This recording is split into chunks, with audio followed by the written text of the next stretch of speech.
যে কোনো নির্বাচনে মানুষ বিজয়ী প্রার্থী এবং নিকটতম প্রতিদ্বন্দ্বী প্রার্থী কে কত ভোট পেল এই সম্বন্ধে মানুষ জানতে পারে, কিন্তু নির্বাচনে প্রতিদ্বন্দ্বী অন্য প্রার্থীরা কে কত ভোট পেল এটা জানার আগ্রহ মানুষের থাকে।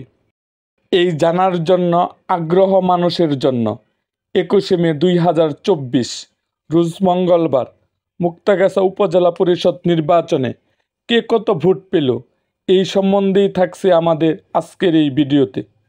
রাজনৈতিক অঙ্গনের নানা ঘটনা ও ইতিহাস জানতে এবং ময়মনসিংহের মুক্তাগাছার ইতিহাস ও ঐতিহ্য সম্বন্ধে জানতে আমাদের চ্যানেলটিকে সাবস্ক্রাইব করুন এবং পাশে থাকা বেল আইকনটি বাজিয়ে দিন। উপজেলা চেয়ারম্যান পদে আব্দুল হাই আকন্দ মোটরসাইকেল প্রতীকে ৬৭,২৯০ ভোট পেয়েছেন।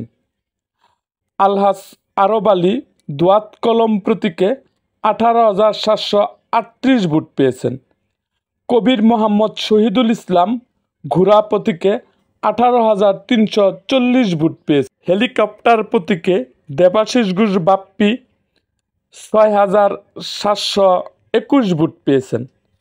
মোহাম্মদ রেজাউল করিম রেজা আনারস প্রতীকে ৪,৬১৬ ভোট পেয়ে। পুরুষ ভাইস চেয়ারম্যান পদে জাহিদুল ইসলাম বিটুল টিউবওয়েল প্রতীকে ৫৯,৮২৫ ভোট পেয়েছেন।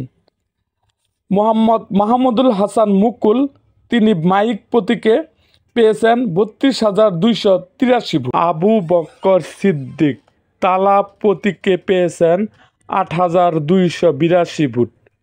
মোহাম্মদ বাতেন মিয়া উড়োজাহাজ প্রতীক নিয়ে পেয়েছেন ৪,৯৫৮ ভোট। মনিরুজ্জামান মনির মাস্টার টিয়া প্রতীক নিয়ে ৪,২৬২ ভোট। জাহিদুল ইসলাম জুয়েল চশমা প্রতীক নিয়ে পেয়েছেন ৩,৯৫৪ ভোট। মহিলা ভাইস চেয়ারম্যান পদে নাজমুন নাহার দিলু পদ্ম ফুল প্রতীকে ৩৯,৫৯৫ ভোট।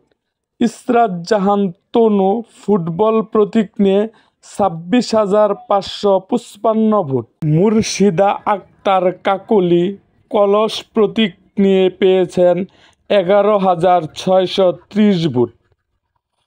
মর্জিনা আক্তার প্রজাপতি প্রতীকে পেয়েছেন ২০,৪০৮ ভোট। লাভলি ইয়াসমিন হাঁস প্রতীকে পেয়েছে ১৪,২৮৯ ভোট।